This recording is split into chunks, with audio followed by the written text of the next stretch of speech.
آپ حضرات کے سامنے قرآن مجید فرقان حمید کی سورہ انبیاء کی جو آیت تلاوت کی ہے، اس میں اللہ وحدہ لا شریک نے اہم اور بنیادی مسئلے کا ذکر فرمایا ہے اور جس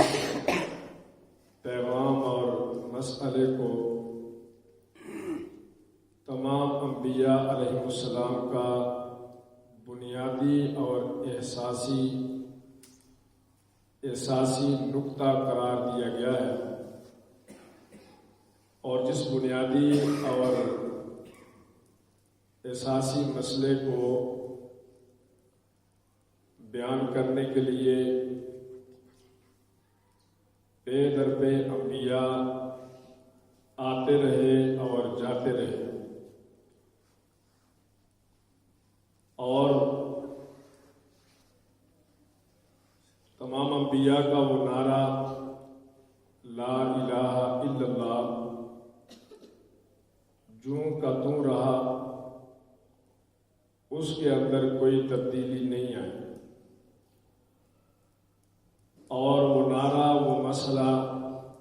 بیان کرنے کے لیے 1.25 لاکھ انبیاء آتے رہے۔ وہ مسئلہ توحید ہے۔ الفاظ کے اعتبار سے ہر کوئی کہتا ہے کہ میں توحید کا قائل ہوں۔ شجر کے پجاری سے پوچھو تو وہ بھی کہے گا میں توحید کا متوالا ہوں۔ حجر پرست سے اگر پوچھو تو وہ بھی توحید کا نام لیوا، بت پرست سے اگر پوچھو تو وہ بھی توحید کا نام لیوا،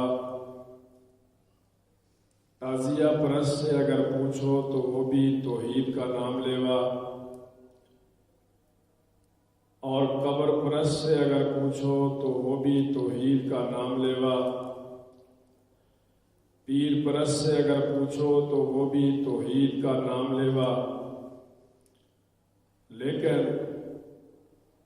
توحید کے مفہوم کو جب بیان کیا جائے تو وہی توحید کے نام لیوا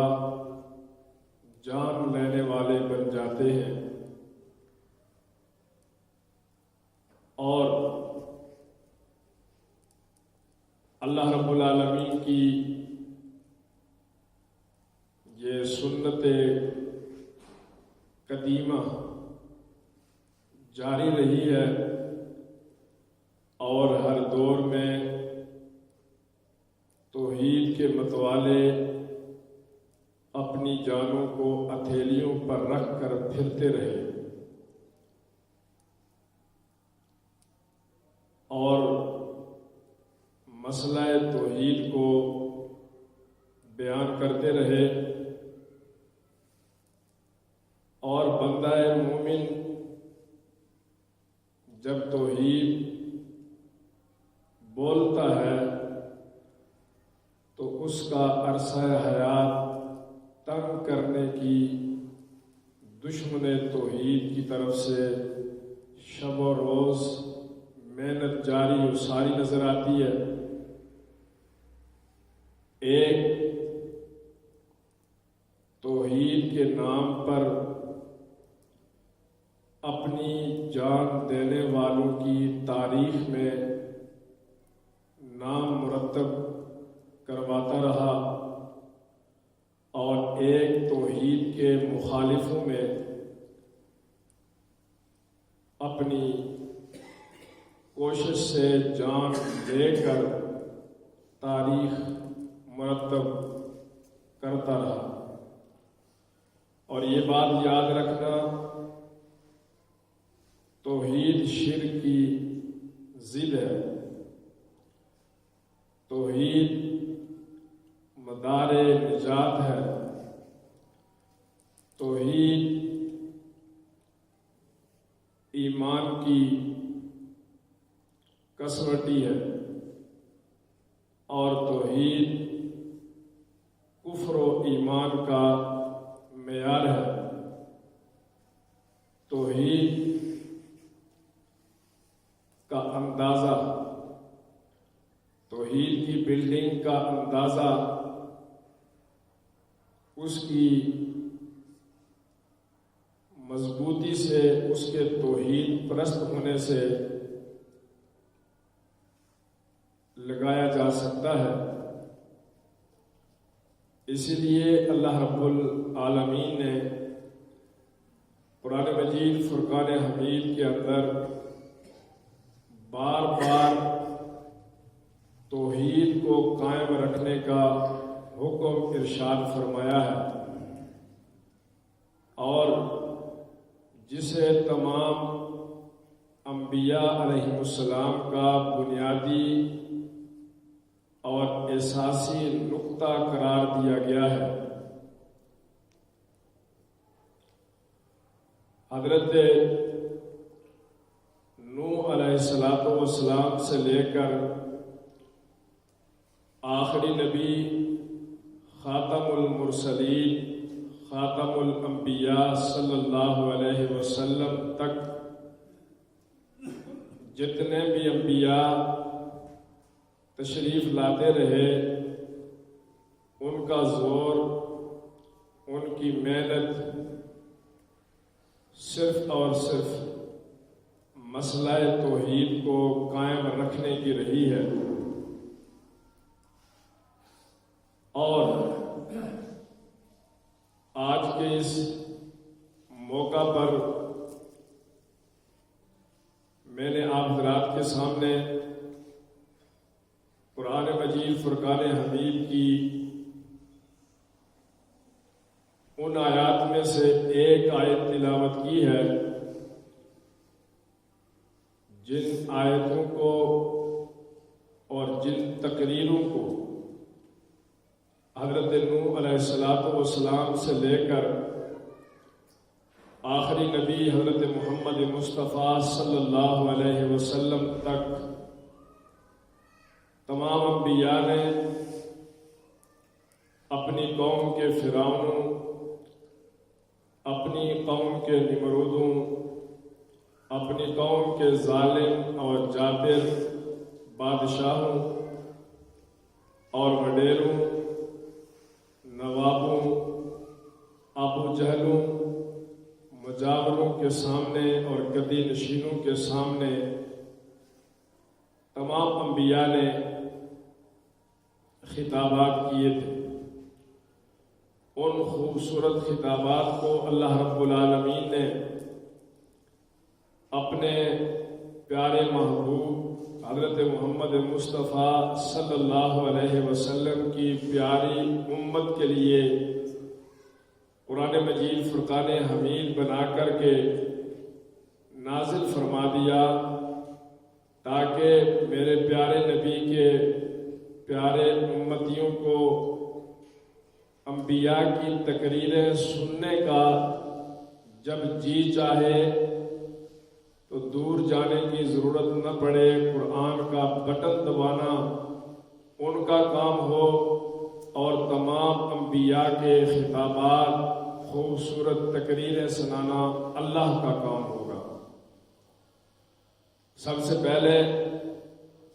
قرآن مجید فرقان حمید جس نبی کی تقریر سے آغاز کرتا ہے وہ اللہ کے پیغمبر حضرت نوح علیہ السلام ہے۔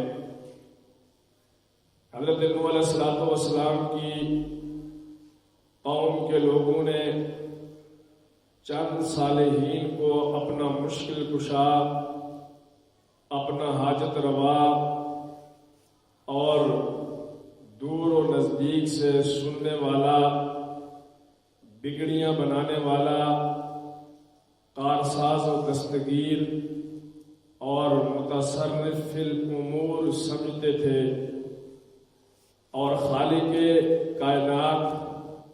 وحدہ لا شریک لہ ذات کی عبادت کو اور اس کو بھول چکے تھے۔ اب جب انہوں نے اللہ وحدہ لا شریک کو بھول دیا، بلا دیا، تو پھر ان کے اندر سے صداقت ختم ہو گئی، ان کے اندر سے حیا ختم ہو گئی، ان کے اندر سے وفا ختم ہو گئی، اور پھر جب یہ سب کچھ ختم ہو گیا تو پھر اللہ کی عبادت بھی باقی نہ رہی۔ جب اس طرح کا ماحول بن گیا تو غیرت خداوندی جوش میں آئی، تو خداوند قدوس نے اپنے پیارے پیغمبر حضرت نوح علیہ السلام کو نبی بنا کر کے مبعوث فرمایا، اور حضرت نوح علیہ السلام نے آ کر اپنی قوم کے لوگوں کے سامنے سب سے پہلی بات ارشاد فرمائی، جس کو یعنی کہ حضرت نوح علیہ السلام کی یہ تقریر تھی اپنی قوم کے لوگوں کے سامنے۔ اس تقریر کو اللہ نے اپنے کلام مقدس کے اندر درج فرما دیا۔ حضرت نوح علیہ السلام نے فرمایا، وَلَقَدْ أَرْسَلْنَا نُوحًا إِلَىٰ قَوْمِهِ اعْبُدُوا اللَّهَ مَا لَكُم مِّنْ إِلَٰهٍ غَيْرُهُ۔ اللہ فرماتے ہیں کہ ہم نے حضرت نوح علیہ السلام کو ان کی قوم کی طرف مبعوث فرمایا، اور انہوں نے آ کر پہلی بات ارشاد فرمائی کہ قومِهِ اعْبُدُوا اللَّهَ، اے میری قوم کے لوگوں آپ اللہ کی عبادت کرو۔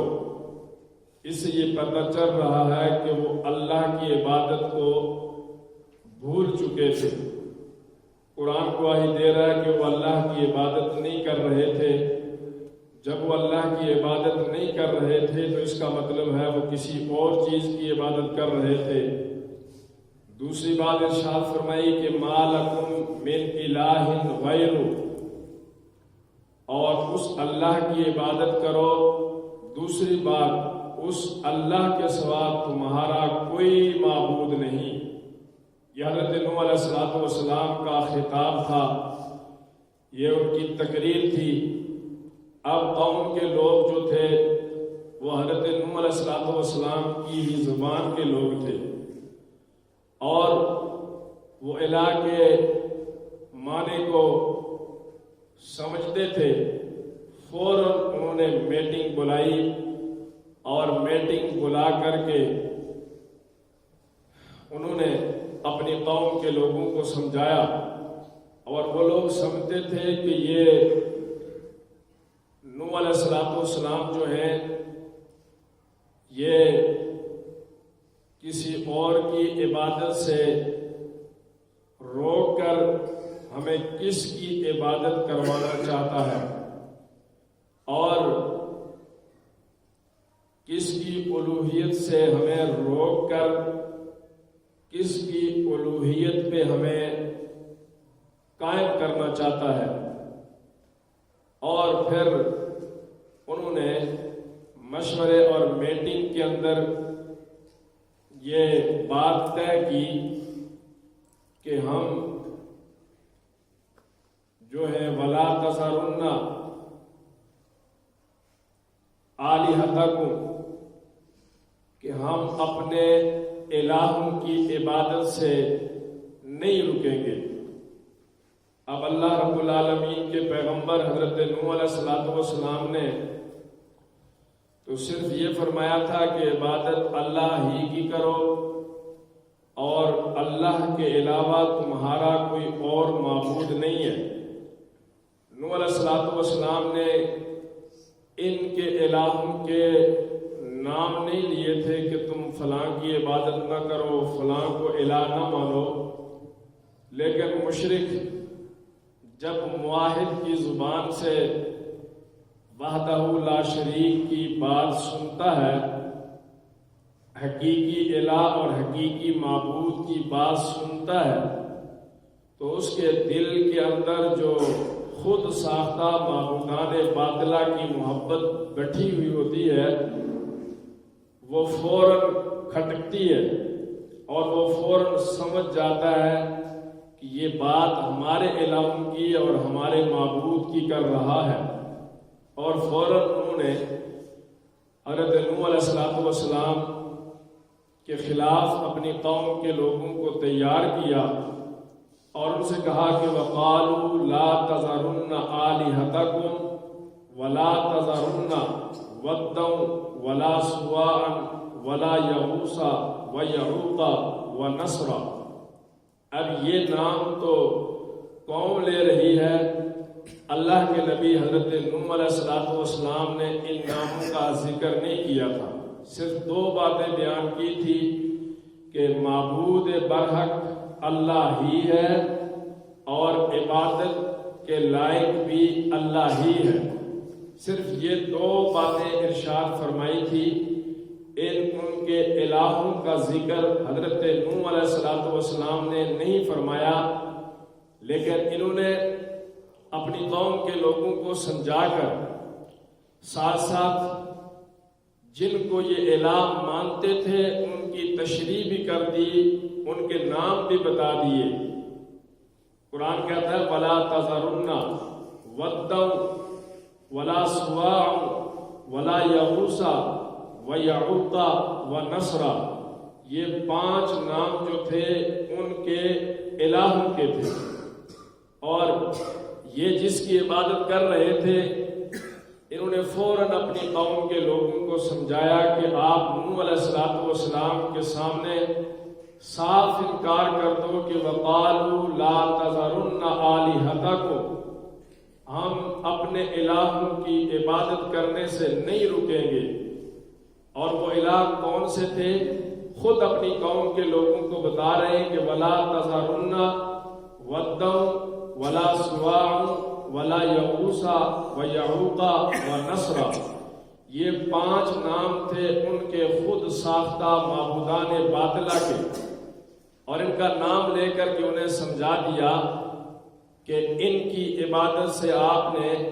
صاف اللہ کے نبی حضرت نوح علیہ السلام کو بتا دینا ہے کہ ہم نہیں رکیں گے، یعنی ان کی عبادت کرتے رہیں گے۔ اب یہ الہ جو ود، سوا، یغوث، یعوق اور نسر جو تھے یہ کون تھے؟ یہ انہوں نے اپنی طرف سے نام گھڑے ہوئے نہیں تھے۔ بخاری شریف کے اندر روایت ہے، اللہ کے نبی صلی اللہ علیہ وسلم فرماتے ہیں کہ یہ حضرت نوح علیہ السلام کی قوم کے 5 بڑے بزرگ تھے، ود، سوا، یغوث، یعوق اور نسر۔ یہ جب دنیا سے، یہ بڑے نیک لوگ تھے، صالحین تھے، متقی اور پرہیزگار تھے۔ اب جب ان کی عبادت کرنے لگے، وجہ کیا بنی کہ یہ 5 بزرگ جب دنیا سے رخصت ہو گئے، دنیا سے پردہ فرما گئے، تو شیطان نے ان کے ذہنوں کے اندر گند ڈالا، شرک کا بیج بونے کی کوشش کی، اور جس کے اندر وہ کامیاب ہو گیا، شرک کا بیج اگ گیا۔ اب ان کے ذہن کے اندر شیطان نے یہ بات ڈال دی کہ یہ بڑے نیک لوگ تھے، آپ ایسے کرو کہ جن جن جگہوں پر یہ بیٹھتے تھے انہی جگہوں پر آپ ان کے بت بنا کر کے کھڑا کر دو، تاکہ جب ان جگہوں پہ ہم جائیں تو ہمیں ود بھی یاد آئے، سواء بھی یاد آئے، یغوث بھی یاد آئے، یعوق بھی یاد آئے اور نصر بھی یاد آئے۔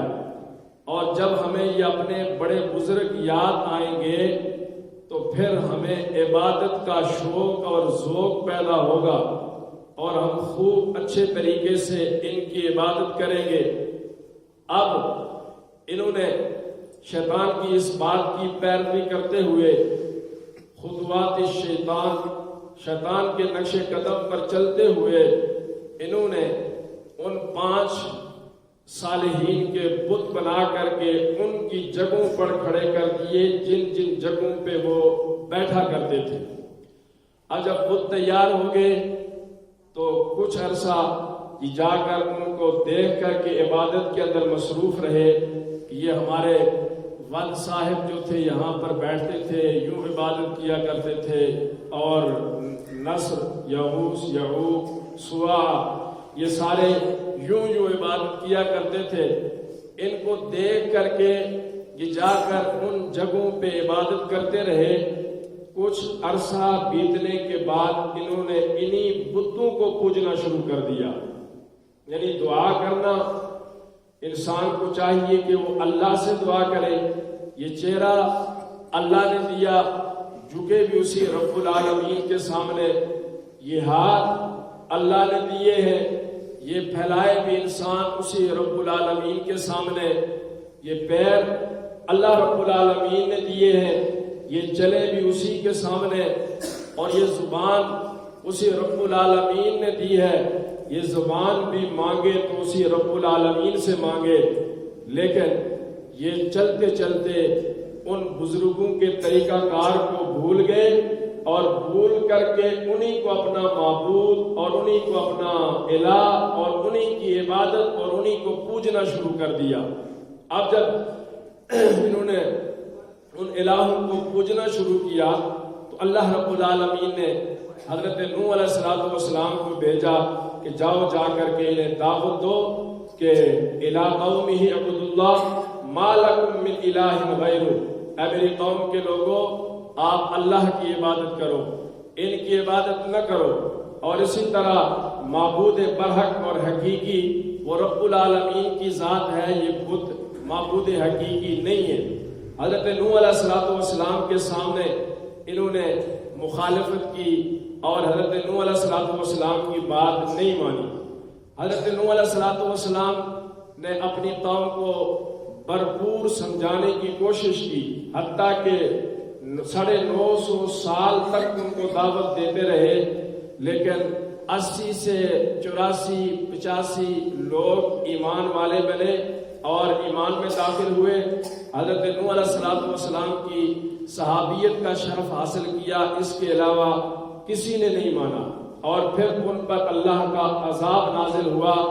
اور پھر سیلاب آیا، ان کے گھروں سے بھی پانی نکلا، ان کے بیٹھنے کی جگہوں سے بھی پانی نکلا، اور ان کے پکانے کی جگہوں سے بھی پانی نکلا، اور آسمان نے بھی پانی برسانا شروع کیا، اور پھر اس میں حضرت نوح علیہ السلام کا بیٹا بھی غرق ہو گیا۔ حضرت نوح علیہ السلام کی بیوی جو تھی وہ بھی اس سیلاب کے اندر، طوفان کے اندر غرق ہو گئی، کوئی بھی نہ بچا سوائے ان کے جو حضرت نوح علیہ السلام کے ماننے والے تھے۔ اب میرے دوستو، اللہ کے نبی حضرت نوح علیہ السلام کی یہ پہلی تقریر جو مختصر سے وقت میں آپ کے سامنے مختصراً بیان کی ہے، وقت پورا ہو چکا ہے، تو انشاءاللہ یہ سلسلہ چلتا رہے گا۔ توحید جو ہے یہ بنیادی مسئلہ ہے، اساسی مسئلہ ہے اور حساس مسئلہ ہے، اہم مسئلہ ہے، جس کے لیے اللہ رب العالمین نے 1.25 لاکھ نبیوں کو بھیجا اور بھیج کر کے ان سے صرف اور صرف مسئلہ توحید کی وضاحت کروائی، اور پھر انبیاء جو ہیں وہ صرف اس مسئلہ توحید کو بیان کر کے خوشی کے ساتھ اپنے گھروں کے اندر انہوں نے زندگیاں بسر نہیں کی ہیں۔ حضرت نوح علیہ السلام کو بھی سختیوں، پریشانیوں اور گالیوں کا سامنا کرنا پڑا، مخالفتوں کا سامنا کرنا پڑا۔ حضرت نوح علیہ السلام کے بعد دیگر انبیاء علیہ السلام کا تذکرہ انشاءاللہ آنے والے جمعوں کے اندر میں کروں گا، اور چلتے چلتے آخر میں آپ کے اور میرے نبی جناب محمد مصطفیٰ صلی اللہ علیہ وسلم کو اللہ نے مبعوث فرمایا آخری نبی بنا کر کے، نبیوں کا نبی بنا کر کے۔ اب آخری نبی جو سارے انبیاء کے سردار ہیں، سارے انبیاء کے امام ہیں، اس امام الانبیاء صلی اللہ علیہ وسلم نے بھی آ کر کے اسی بات کی وضاحت کی کہ یا ایھا الناس اعبدوا ربکم الذی خلقکم، اور اس آخری نبی نے بھی آ کر کے لوگوں کو یہی دعوت دی، لا الہ الا اللہ تفلحون، لوگوں لا الہ پر قائم ہو جاؤ تو تم کامیاب ہو جاؤ گے۔ اب اس لا الہ الا اللہ کو جب آپ صلی اللہ علیہ وسلم نے پڑھا تو آپ صلی اللہ علیہ وسلم کے راستے میں رکاوٹیں ڈالی گئی۔ راستے میں رکاوٹیں ڈالنا تو بعد کی بات ہے، آپ کے نبوت والے جسم مبارک کو، جسد اطہر کو لہو لہان ہونا پڑا۔ تو وجہ کیا تھی؟ وجہ اس کے پیچھے لا الہ الا اللہ تھی۔ اور پھر صرف اسی پہ بس نہیں ہے، آپ صلی اللہ علیہ وسلم کے نبوت والے دست مبارک پر اگر عورتوں نے آ کر کے اسلام قبول کیا، لا الہ الا اللہ کی صدا لگائی، تو اسلام کی سب سے پہلی شہیدہ ایک عورت حضرت سمیہ کی جان کے 2 ٹکڑے نظر آتے ہیں۔ اور اسی پہ بس نہیں ہے، حضرت بلال حبشی کی طرف دیکھو، ان کو تپتے انگاروں پہ سلایا گیا، انگاروں پہ لٹایا گیا، تپتے سڑاؤں میں لٹا کر کے سینے پر پتھر کی بھاری چٹان رکھ دی جاتی تھی،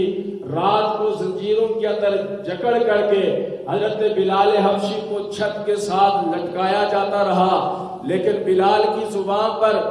احد احد کی صدا گونجتی رہی، لا الہ الا اللہ کے ترانے جاری رہے۔ اسی پہ بس نہیں، حضرت خباب، حضرت خبیب کو تختہ تار پہ چڑھنا پڑا، لیکن تختہ تار کو پھانسی کے پھندے کو چوم کر اپنے گلے کے اندر پہن کر بھی حضرت خباب نے بھی لا الہ الا اللہ کہا، حضرت خبیب نے بھی لا الہ الا اللہ کہا۔